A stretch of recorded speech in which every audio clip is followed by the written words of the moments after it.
Hello, everyone. This is Adit Kapadia, and I welcome you to this latest edition of MyInd Debates. As always, it's been long, but we're back, and we are back with a fascinating session, which both me and Pramod have been looking forward to for a long time.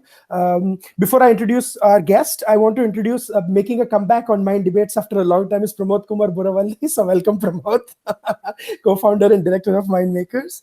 And together with us is Dr. Shiva Ayyadurai.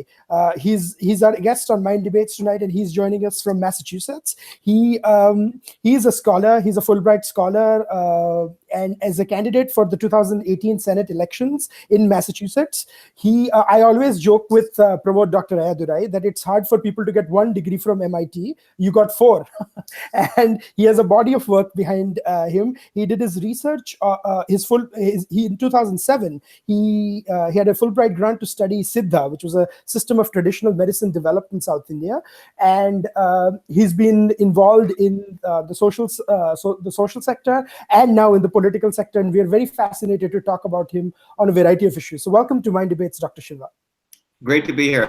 Thank you for having me. Yeah, and together with me and Pramod is Saran Shanmugam joining us from North Carolina. So it's actually a panel all in US this time. He's been author, columnist, and has written various pieces from Mindmaker. So welcome, Sharon. Thank you. Yeah. So I would like to kick things off, Dr. Ayyadurai, let's start with the campaign in Massachusetts, because this is a very unique thing when we have an Indian American person running for Senate. I mean, it's happening more and more now, but I mean, it should have happened. This should have started a long back. So I wanted to ask you, what has it been like? Now you have 7 months to go before November.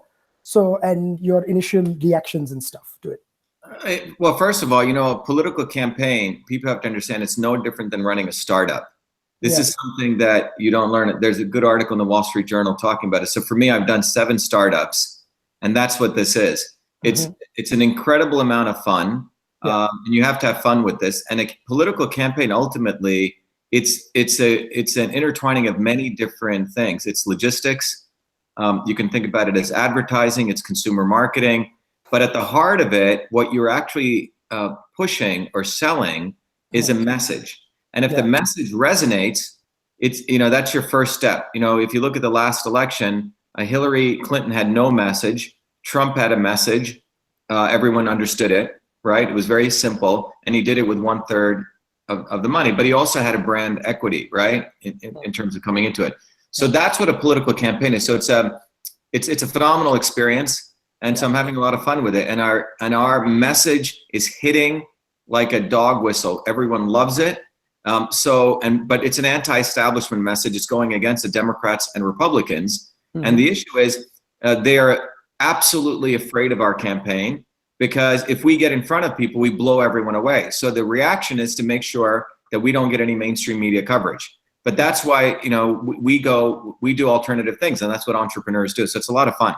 Absolutely. And it's I think right now a lot of people over here, when you talk to them, they are moving towards the independent pathway or something, because they don't subscribe to everything that both the parties represent, the Republicans and the Democrats. And more power to you. And well, look, the Trump phenomenon, and if you're a scientist or a system scientist, systems go through phase changes. If you just think about the simple example of solid to liquid to gas, right? When they go through those changes, there's typically some type of major phase change, right? What Trump's winning, whether you forget people like him or not, it was a massive chaotic event. He was attacking the Democrats or Republicans, and his intentions, we don't know what they were. I can't read his mind, but it was clear that it was a major disruption, and it was a necessary disruption. If it wasn't him, it was going to be someone else. And I think he in many ways, he did a historic duty by what he did. I don't really care whether he passes a bill or not, but the issue is, by hammering away at both parties, by hitting the media really hard, he was resonating with the sentiment of many, many people who are afraid to discuss those things. Right, and irrespective of his support base or what statements he might have made objectionable or not, what I think the greater picture is, there was a space that was carved out by him. Whether one disagrees with him, that's a different issue. But before I come to you, Pramod wants to make a point. Pramod. The disruption you talked about, is the Shiva creation chaotic, or does it have a pathway? It doesn't matter. It's irrelevant, right? Because, you know, if you look at self-organizing systems, right? Or any, you know, Pergroni, you know, won the Nobel Prize in '57, talked about it. Self-organizing systems have a certain state, and then they go through a certain disruption to go to another state. So we're in that disruptive state historically. And I don't think it's only in the United States. I think it's going on worldwide right now. And a lot of it is being driven by new media.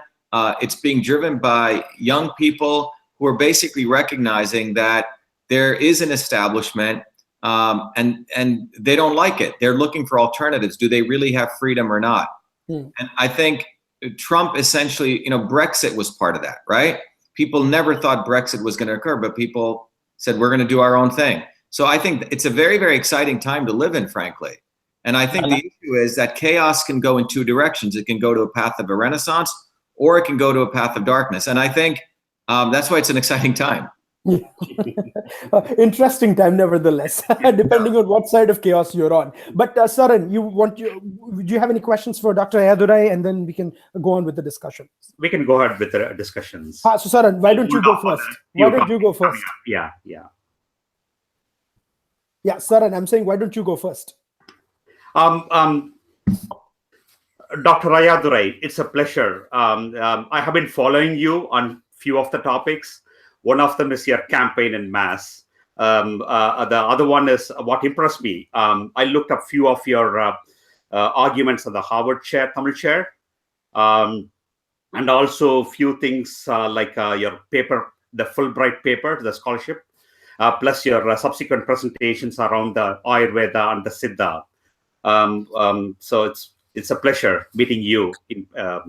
So having stated that, I'm well versed with your Harvard Tamil chair, but if you can, your position on the Harvard Tamil chair, but I would like you to elaborate on that a little bit.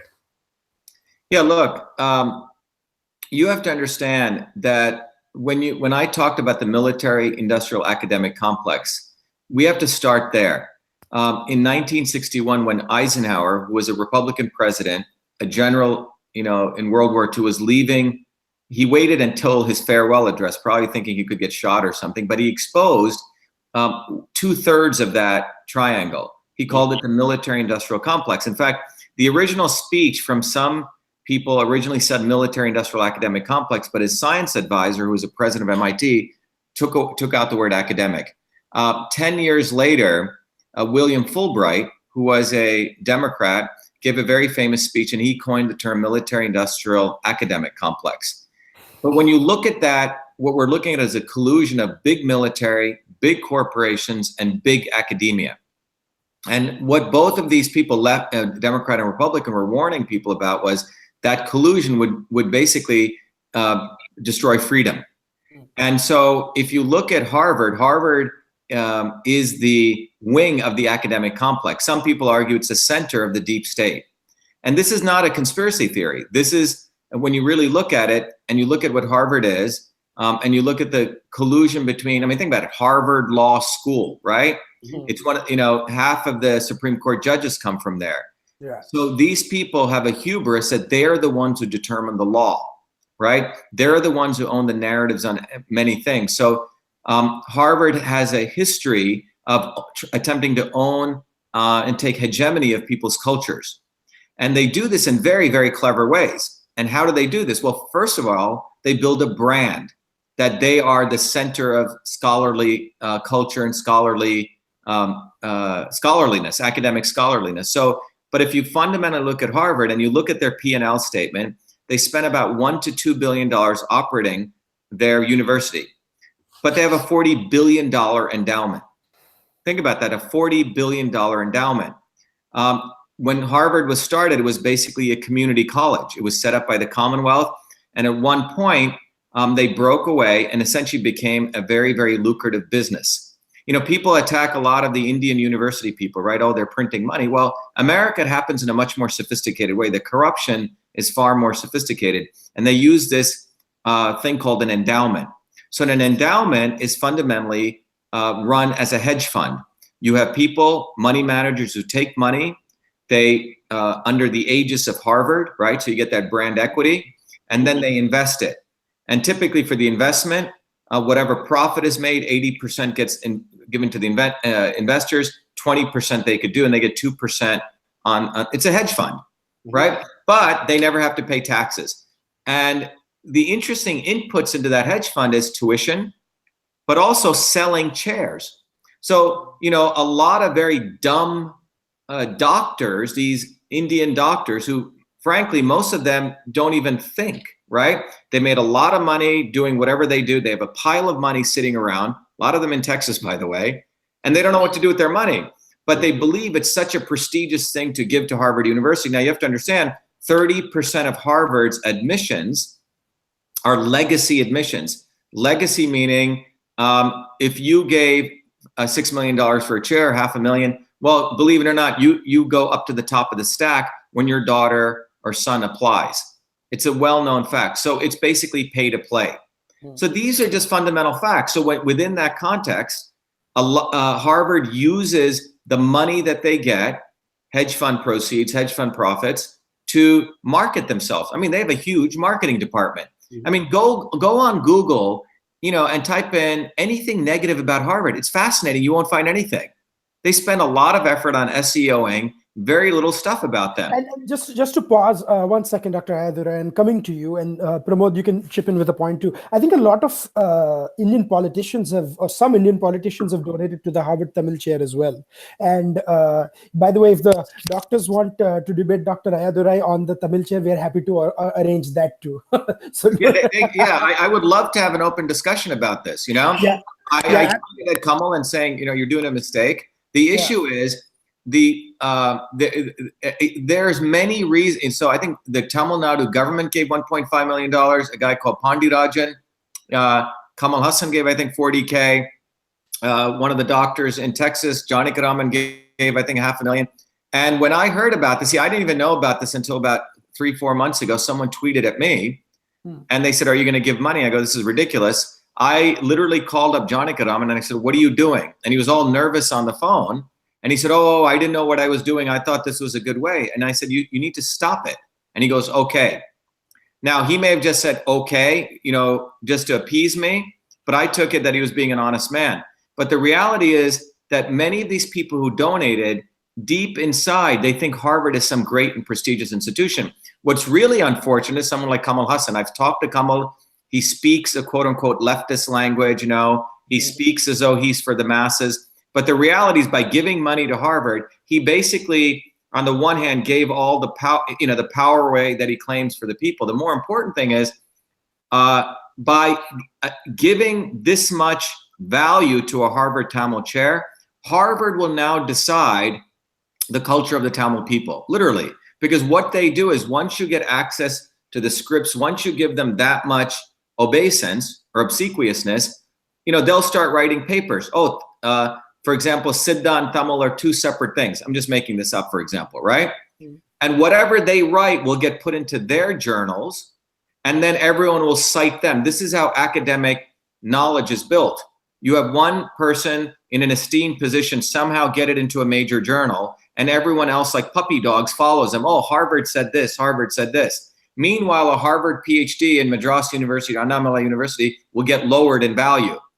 While you have a professor at Harvard, I think if you look at his videos, he's teaching this rock, that rock, the most basic Tamil, then we will start giving that person significant amount of prestige, when that same amount of money could have been starting a Tamil institute easily. I mean, actually, who are all the engineers? They're all Tamilians, in fact, or Indians who are writing software code. And the whole university model is going online. Yeah, absolutely. And I'm coming to Sharan to you in just a second. But actually, there was a piece that actually just talked about this, that we published on Mind Makers, that about setting up the money for a Tamil Research Institute in Chennai, or, you know, wherever in Tamil Nadu. People from Harvard should come to India to study, and we should certify them, right? There should be a standardized, so Harvard, quote unquote, scholars come there and they follow a curriculum. When the Chinese, by the way, gave money to Harvard, they were very clear. They mandated that they would select the selection of 3 professors. I mean, this notion of people giving money, Kamal Hassan coming here, his talk was ridiculous that he gave at Harvard. Yeah, He's saying, we need your help to help us in India. What's he talking about? Kamal Hassan is the oldest wine in the newest bottle, and I'm coming to Pramod in just a second. But I tweeted about it that the best that the left could manage from Tamil Nadu was D. Raja. So now Kamal Hassan is a market improvement. So they are banking everything they have on Kamal Hassan. But Pramod, your point, and then I'll come to Saran and then to Dr. Shiva. No, from D. Raja to D. Rama, drama. That is what this is going to be. That's what Tamil politics. But I did get a recent criticism. I just posted it online as well. Yeah. That came up in Bloomberg, out of all places. Again, very little mention of why the money managers went wrong with a $250 million investment they made. The money managers made in a farm in Brazil. To grow tomatoes or something. That was just funny. I'm just getting to a larger point here. The deep state, the military industrial academic complex, which is what probably the benefactors are ruining, that has weakened. And whereas people like Trump, to his credit, has talked about that deep state in a direct or indirect fashion. At least he's put it out there. We, as an immigrant from outside, I'm still an Indian citizen, have known about this deep state. I asked a couple of these senators, why is it, if you really want a good sort of relationship with a country like India, you're still investing in these deep state, really academic institutions, and also these bodies like USCIRF who run these academic, under the cover of so-called religious freedom. It's so easy. I mean, it's so commonsensical for any smart middle-class guy to understand what these guys are up to. If they're really wanting good, decent relationship with India, they shouldn't be, playing these sort of unfortunate games. So I understand, but I want to take it to a larger context here. I know you're running a campaign, and you mentioned the Harvard chair. The future is online. I agree with you 100%. The content is there. It can be made into a library. It can be made into a university. I've heard that you're embarking on something, a longer-term foundation sort of a thing. Can you talk about that a little bit? Or are you still, it's interesting. Many years ago, 1993, I registered TamilNadu.com. I just did it for fun because I knew. Okay. But I've said, look, I'll donate that to the cause because my view is that if you think about it, the whole thing should be an open architecture, right? There's so much content. When I went to India for my Fulbright, I think the Institute of Siddha, Manmohan Singh, had just inaugurated in 2007. I mean, these guys don't do anything. There's hundreds of thousands of manuscripts. They just sit on there. Think about this. They're going to send those manuscripts to Harvard for digitization. The whole world sends stuff to India for digitization, right? This thing is completely backward. So India has resources, technology, people, manpower.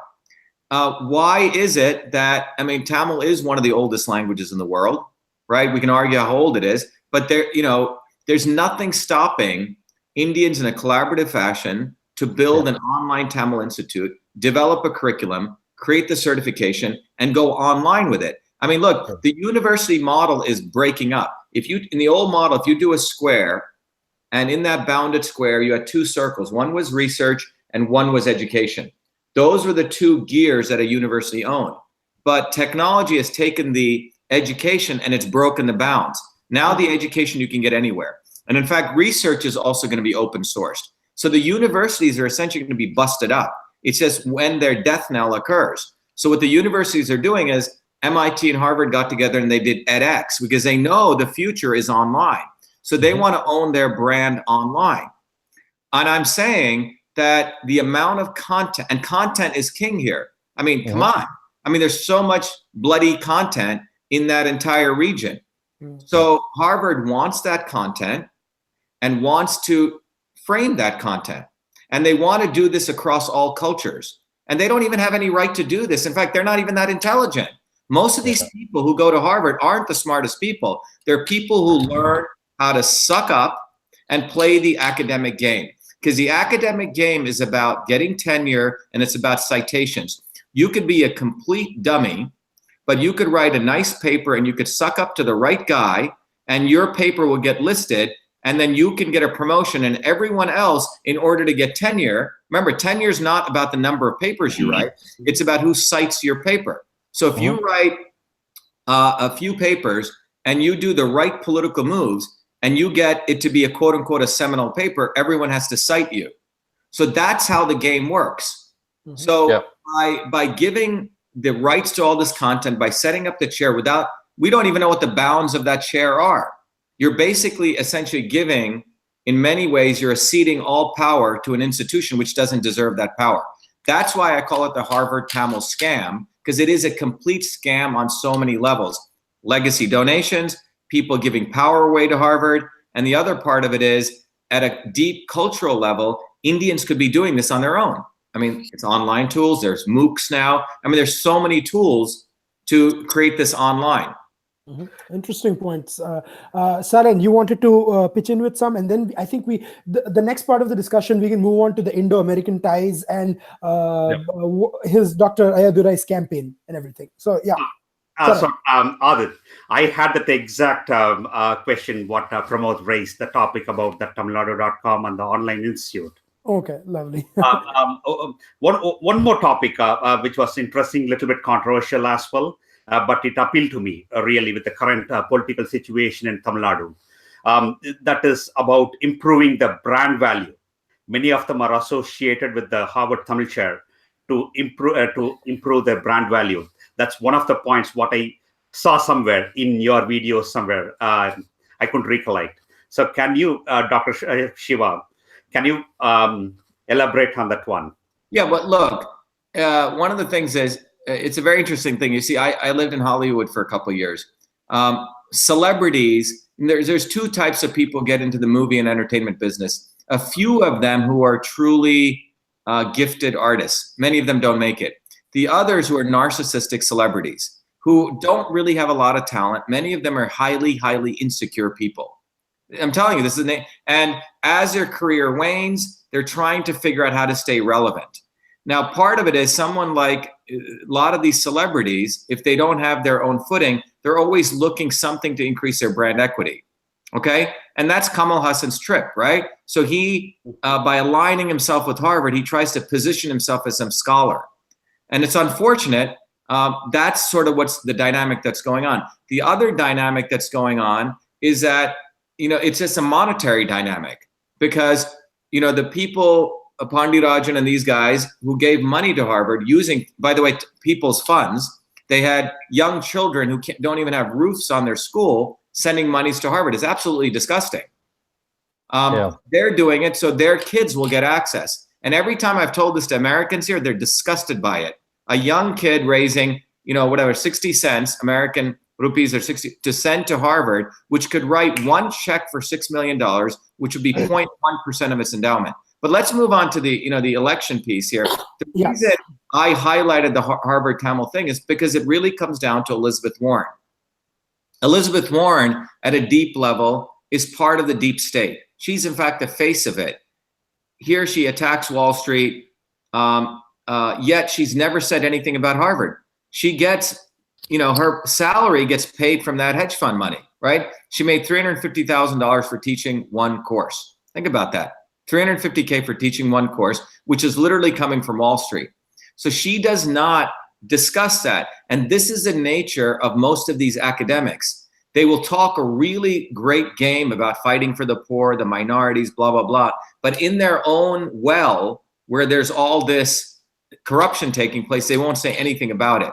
And so the Harvard Tamil scam is part of that, right? Because she is part of that. She's part of Harvard.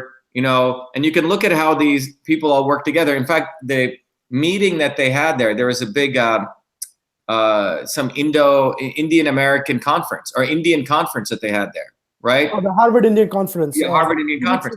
I mean, yeah, it's absolutely ridiculous, right? There was a professor from Harvard Law School who was really the brain trust behind it. And this guy, if you go read it, he's part of globalization.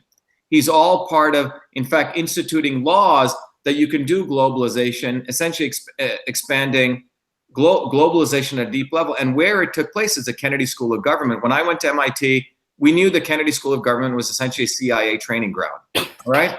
So that's what Kennedy School of Government is. It's a training ground for training the swamp creatures in DC. That's what it's fundamentally for, and that's where these Indians had their event. So it's not even symbolic, but it's essentially how the Harvard uses its brand equity and the Indian bourgeois align with it, because Trump's election in many ways is eking out people to say, oh my God, we can't pass laws within the US, let's use Indian bourgeois to help us. That's what that conference really was. It's fascinating you mentioned the Indian bourgeois, because who better to talk about it than Pramod? So Pramod was raising his hand about it. So. I am a former political activist. It's in the past. I want to talk forward, because we are living in very interesting and a very turbulent time, especially with respect to trade. And I know what we are talking about is the ongoing sort of issues that Trump is facing within his own administration with these ad hoc changes that he wants to make onto well-entrenched trade laws. I mean, I'm just being very specific with India. You've seen him talk about this Harley Davidson thing like 10 times. It's just a pittance, and so in the larger context of that, here you are an Indian American who is actually rooting for both sides, and I want you to talk about the positives and also the contradictions in what we are seeing today. You're talking about generally, right? In general, let's talk. And I think to expand Pramod's point, he's referring to primarily Indo-American ties on an economic level. Correct. So, at least specifically, right? Trump's, to quote Trump, right? His quote is about buy American, hire American versus made in India campaign by Modi. You mean Make in India? Make in India, yeah, Make in India. Sorry, yeah. Make in India campaign by Prime Minister Modi. So your point is whether those two campaigns are at odds with each other. Yes. And what Pramod's think is, that on the face of it they might be at odds with each other, but would we see a realignment? So that is the economical side, right? Economical side, two different conflicting messages, slogans, right? The other part is about the military ties and the three fundamental agreements, which is very essential if you want to have that military ties. The SISMOA, LSA, and the third one is BECA, I think. So that's another item which I want to touch base upon. We'll talk about that in a second. Interesting times, not necessarily. It's even in terms of the politics as well.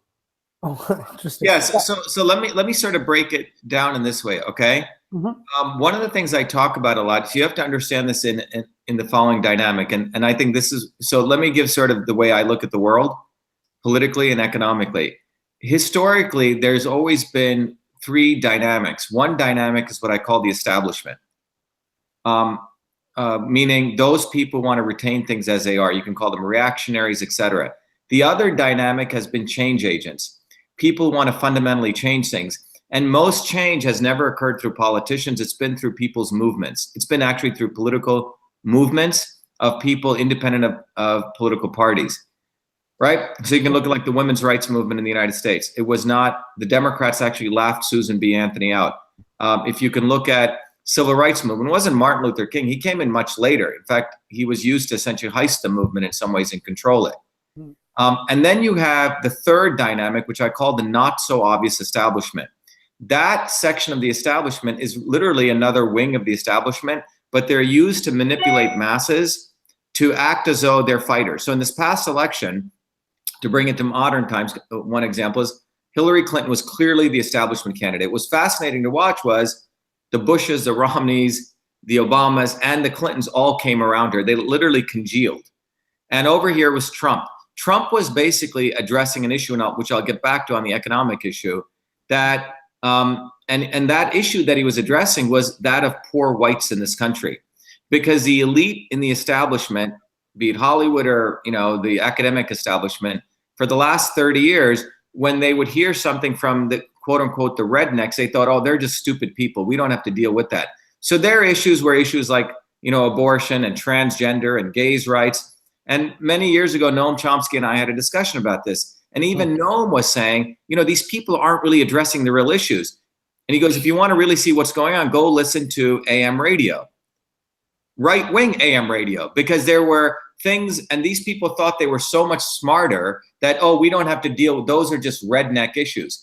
And Trump was addressing some very significant issues. By the way, in the United States, poor whites' mortality rate is growing.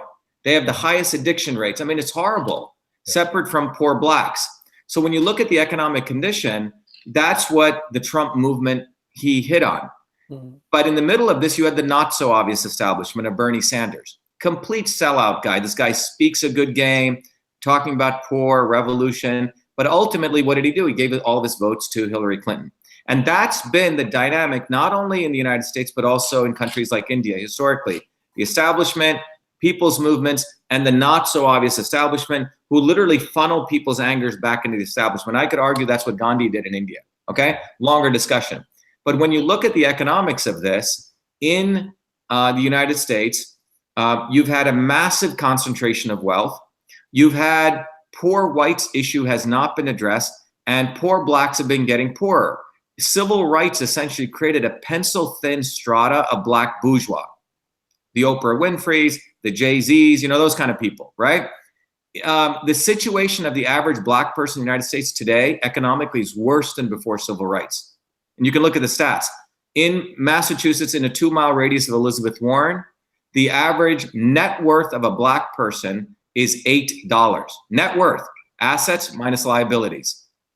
All right. So the level of segregation that's been created in this country, I'm talking about poor whites and poor blacks as one group, has been explosive. And Trump hit that. So what, and if you look at it economically, the American elite bourgeois really doesn't care about America per se. You can look at where they invest their money. It's they invest globally, right? Chinese, if you go to major cities, Chinese and Saudi money, Russian money comes into major cities. Many of the major cities, people are essentially parking their money in major cities because it's a great bank account. So that's the economic condition which is going on. In the United States, you have large sectors of millennials who are living in parents' basements. They have predatory student loans. You have a very interesting phenomenon taking place, a big stock market, but you really can't find people for skilled jobs. In Massachusetts, for every 17 skilled job openings, only one person is skilled. And those are the issues that you're facing head on in this campaign. Yeah. I'm sorry. So economically, you basically have not enough skilled labor in the United States to even take on skilled jobs. And Trump is saying we need more mentoring, apprenticeships. He is, at least, you got to give it to the guy. He's identifying some of the central issues which other politicians have sort of ignored in the past. So in the midst of that, what Trump is promoting, his message is Make America Great Again, which is an economic nationalism, as they have termed it.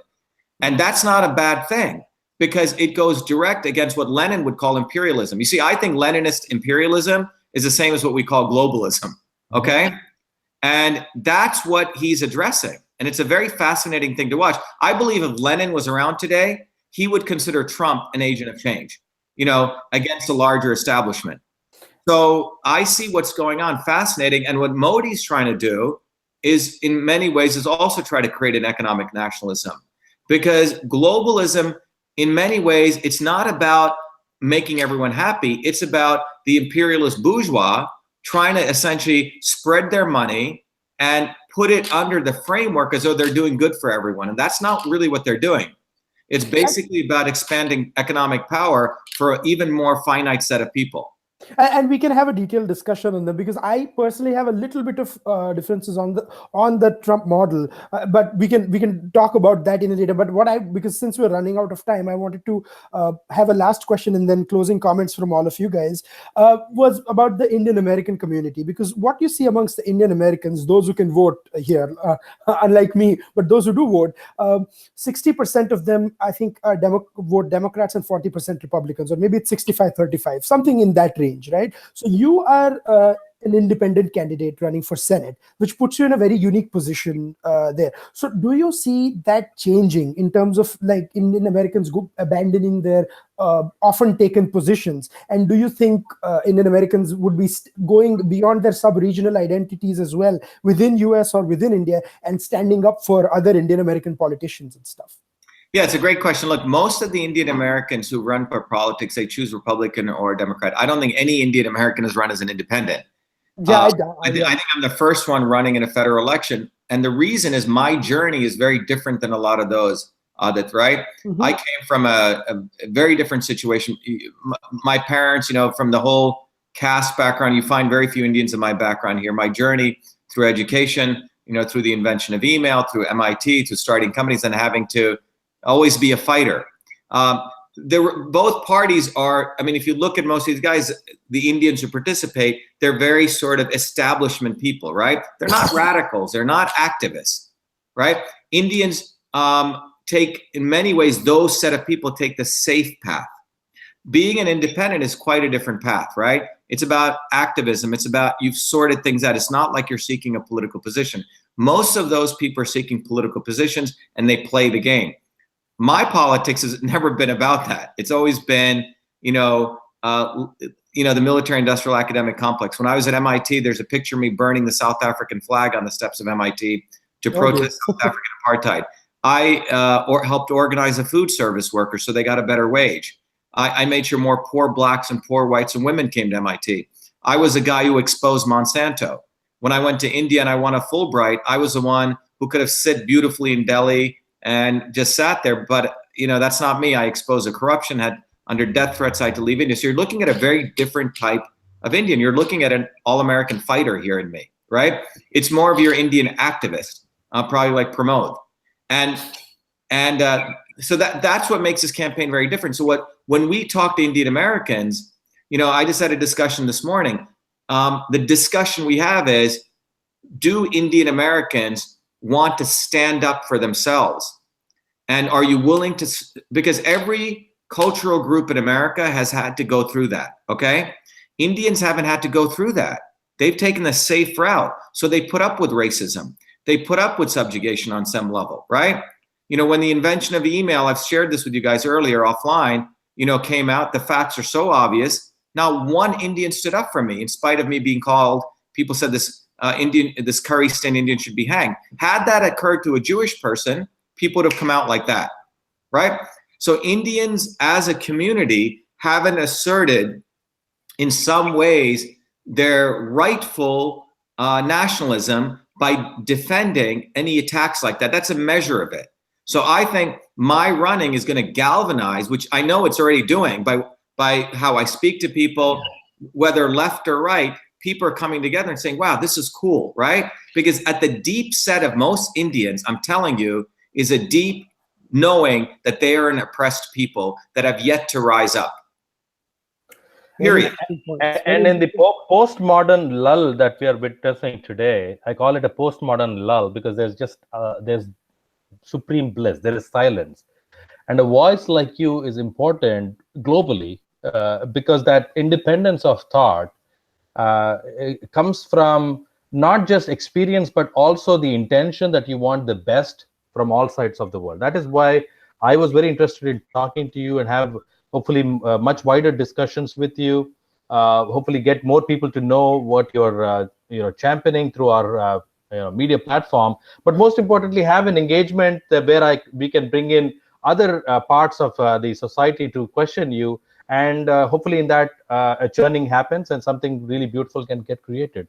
So we really appreciate it. We've been calling them chai parties we're having. Chai is a very interesting thing, right? Chai is every man's drink. Starbucks has taken it and made it a bourgeois drink, right? You get it, you pay $10 to get it at Starbucks. So chai is very interesting. Think about the Boston Tea Party. We're calling it the Boston Chai Party because chai is a masala. It's a mixture. It was personalized and it's very quote unquote blue collar, right? It can go across all people. So we've been hosting these events. And I think what you're doing here is great to all of you, congrats to all of you, is if we can have these discussions and discuss these big issues. And that's what I think our election offers. Hey, let's talk about this. Because Indians have a lot to offer. Science. I'm talking about our innovations. I'm not talking about simply going and working in Silicon Valley. You know, when I was in India at the entrepreneurs event that I was honored at, students are coming up to me, oh, should I start a robotics company? Should I do this? I think there's so many innovations that we can bring. And a lot of it is thought. I'm originally from Tirupati, Dr. Ayyadurai. Tirupati is where the famous temple is. So I know Tamil as well. It's been 100 years since a Tamil has spoken like you have. Yeah. So I appreciate it, and so I rest my case. So, by the way, Well, you know, that makes me the only non-Tamil on the panel, though. Well, one could argue we're all Tamilians.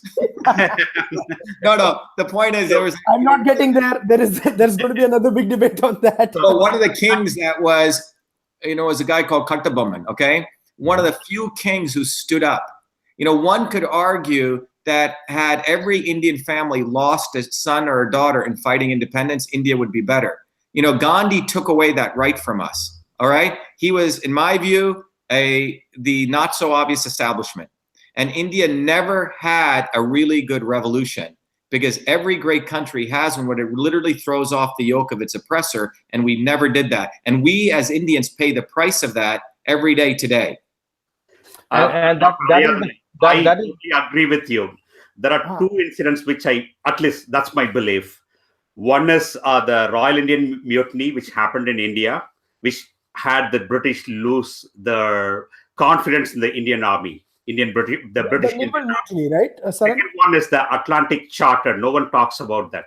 And you're talking about the Sepoy Mutiny, right? The first one. Yeah.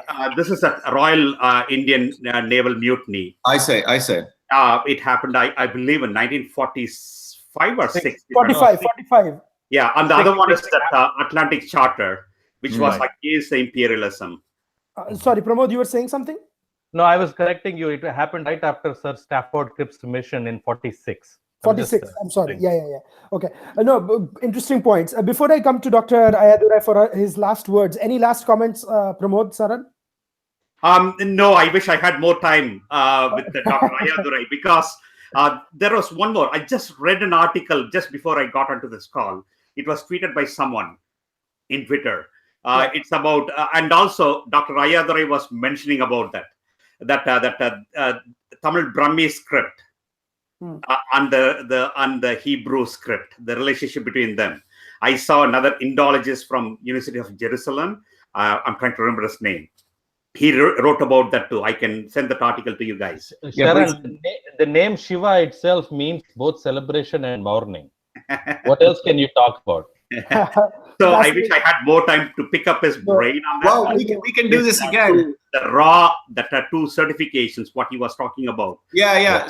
So, you know, just in closing, you know, beyond the invention of email, beyond those things, you know, we actually do a lot of things. Just to give you guys an update, you know, the Senate campaign is a very innovative campaign we're running. But one of the things, you know, I've started a new company. When you guys get time, Cytosolve. It's really the manifestation of what I wanted to do as a kid growing up in India. Cytosolve is a technology that models a human cell on the computer. We're literally going after every disease. It's as or more revolutionary than even the invention of email. We're literally able to use a computer to eliminate animal testing. For example, we discovered a drug for pancreatic cancer, combination drug without killing animals, and got FDA allowance. As a part of that, you know, I believe real food is real medicine. If you go to Whole Foods now, you'll see a new seal. It's a much more of a holistic seal. It's called clean food and raw food. Yes. So we literally took together the traditional principles of our traditional systems of food, and clean food we're defining as food that's minimally processed, safe, as well as high nutrient density. So minimally processed, you know, includes safety issues, that it's safe and it's non-GMO, organic, high bioavailability density of nutrients. No other seal like that. And we did that all on our own. We had to bring together people. You know, we did it in separate from the government, but that's growing very beautifully. And the other piece is, you know, when people get time, they should look at systems health. This came out of my work in my Fulbright, where we've literally found and discovered that the underpinnings of Siddha and Ayurveda is not a medical system. It's the same principles as it's in control systems engineering. These rishis and yogis were literally looking at the body as an engineering system. composed of information, matter, and energy, and its different processes. And I've been able to tease that out, and we've created a whole institute. You're going to see shortly, we're just going to start offering these courses and things for free to the community. But it's basically bridging East and West, and that's what this campaign's about. And I think it's a huge opportunity for Indians to watch and participate in this election, because Indians have a lot to offer, and they need to be proud of their own being Indian. And I think the innovations that can come out of India are going to come from looking within our own soil and bringing that out. You know, like people are starting, think about Starbucks, chai, right? No, not just Starbucks. You know, if you talk about Whole Foods, they have suddenly discovered ghee and haldi doodh. They call it golden milk now. Right. But it's right. So the thing I was saying was, when I was in India on this Entrepreneurs Award, these kids are, oh, should I do a robot company? I said, why are you doing that? Innovation is not about doing what someone else does. It's looking within your own thing and problems that were solved, right? So there are thousands of problems that we've already solved over centuries. Simply taking those and bringing them out would be a huge service to the world. And what I'm saying is, Indians are sitting on a gold mine of innovations that already exist. And I'm glad we inadvertently touched on this innovation topic, because this week there was a controversy over Steve Wozniak's making the ridiculous saying that Indians cannot innovate or something like that. He said in India, and that's a ridiculous statement. One could argue he didn't innovate anything. He stole a lot of his stuff. You know? Yes. Right? Again, what I'm saying is, you know, there's two things going on in India. You have the traditional robotized colonialist education, which many Indian parents force their kids to do for survival, right? And then you have other people, like a lot of people on this phone call here and others, who are starting to question that. You know, we have a company in India. All the people who join my company are very different people. We just had a woman who has a child who's a single mother. You don't find that in India. Who says, you know, I want to join your company because you guys are doing innovative stuff. So I think that part of India, which has been suppressed for far too long, is going to start rising up because of, frankly, our campaign. I think people are going to feel proud to do stuff. Absolutely. This is the real Hindu rate of growth you're seeing right now. You know, it's not about not questioning, it's about questioning. Yeah, look, colonialism, instantiated the most worst aspects of the draconian Indian rules, okay? That was not Indian, which a lot of people don't even know. The caste system, by the way, by the 15th century was decaying. The British actually reinstantiated a very, very draconian form of it. It's a longer discussion. It's not even Indian what people practice. That's what they don't even, it's a Victorian form of guild, you know, it's a completely different form. It's a longer discussion. Yeah. So, I mean, but if you look at the original Indian system, it was decentralized. A lot of Westerners can't understand when they go to India. It's actually a chaotic, decentralized system. Mm-hmm. And that's what Americans want now. They want local, they want locally grown fresh food, they want decentralization. And that's where you give back people their power again.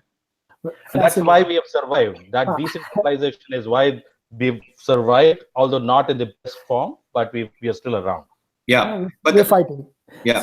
So absolutely. Right. Well, this is great. Thank you for having me. Thank you so much, Dr. Ayyadurai, for joining. I can tell you one thing: come November, we'll be definitely tuned to the result of Massachusetts, and we wish you all the best in your campaign. Okay, thank you. Yeah, and we'll be here for many more discussions like these. So thank you so much for joining MyInd Debates. Thank you for having me. By the way, go to shivaforsenate.com.